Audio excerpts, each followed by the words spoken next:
చేశారు? నాకు తెలిసే, నీ వేషం మారినంత మాత్రాన, నీ భాష మారినంత మాత్రాన నీ బ్రతుకెప్పుడూ మారదు. ఇదిగో ఇలాగే బట్టలు ఆరబెడుతూ, వంటలు చేసుకుంటూ, మొక్కలకి నీళ్లు పోసుకుంటూ, వాకిలు ఊడ్చుకుంటూ, ఇలాంటి చిల్లర పనులన్నీ చేసుకుంటూ బతకాల్సిందే. మీరు అమెరికా నుంచి వచ్చారమ్మా, ఆకాశం నుంచి ఊడిపడలేదు.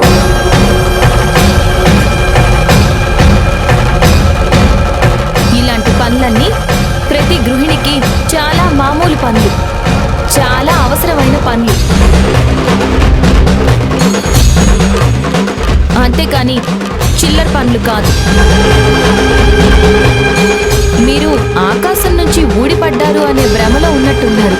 అందుకే ఈ పనులన్నీ మీకు చీప్గా, చిల్లరగా కనిపిస్తున్నాయి. చాలు, ఇక చాలు. నీ ఉపన్యాసాలు, ఉపదేశాలు. ఇందాక ఎంత ధైర్యం చూపించావు? నాకు తెలుసులే, తారకున్నాడనే కదా ఆ ధైర్యం అంతా. తారక్ ముందు ఎక్స్ట్రాల్ చేయడానికే కదా ఆ బిల్డప్ అంతా. ఆ ధైర్యం ఏంటో, ఎక్కడి నుంచి వచ్చిందో ఇందాకే అడగాల్సిందమ్మా. అక్కడే సమాధానం చెప్పేదాన్ని. ప్రతి ఆడపిల్లకి ఈ ధైర్యం ఎక్కడి నుంచి వస్తుందో తెలుసా? తన భర్త తన మెళ్ళో వేసిన 3 ముళ్ళ వల్ల వస్తుంది.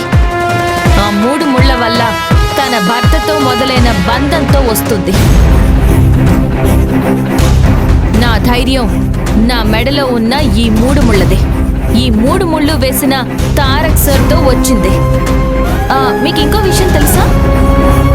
తారక్ సార్ లాంటి వాళ్ళని పెళ్లి చేసుకుంటే ఏ అమ్మాయి ధైర్యమైనా ఇలాగే ఉంటుంది. ఇంకా చెప్పాలంటే ఆకాశం అంత ఉంటుంది. ఇదంతా ఉత్పత్తి ధైర్యం నీలవేణి. నువ్వు నిజంగా అంత ధైర్యవంతురాలవైతే నీ కాన్ఫిడెన్స్ ఎప్పుడో బయటపడేది. ఇప్పుడెందుకు ఇలాంటి కొత్త కొత్త నాటకాలన్నీ ఆడుతున్నావు? మీకు ఒక విషయం తెలుసా అమ్మా? భూమిలో నాటేటప్పుడు ప్రతి విత్తనం చాలా చిన్నగా ఉంటుంది. చేత్తో నలిపేసే అంత బలహీనంగా ఉంటుంది. కానీ అదే విత్తనం మొలకై మొక్కైన తర్వాత మహావృక్షం అయితే దానిని నలపడం కాదు కదా, కూల్చడం కూడా చాలా కష్టం. కొంతమంది మనుషుల్లో కొన్ని మార్పులు వస్తూ ఉంటాయి. ఆ మార్పు మొక్కతో ఆగిపోదు. ఒక మహావృక్షం అయ్యేంత వరకు ఆ మార్పు జరుగుతూనే ఉంటుంది. అసలు నీకెక్కడి నుంచి వచ్చిందే నీకు ఈ కాన్ఫిడెన్స్ అంతా? చెప్పాను కదమ్మా, తారక్ సార్ లాంటి భర్త వెన్నుగా నిలబడితే ఏ అమ్మాయికైనా ఇంతే ఆత్మవిశ్వాసం ఉంటుంది. ఇందాకేమన్నారు? నేను చస్తేనే తారక్ సార్ ఈ కుటుంబం సంతోషంగా ఉంటారా?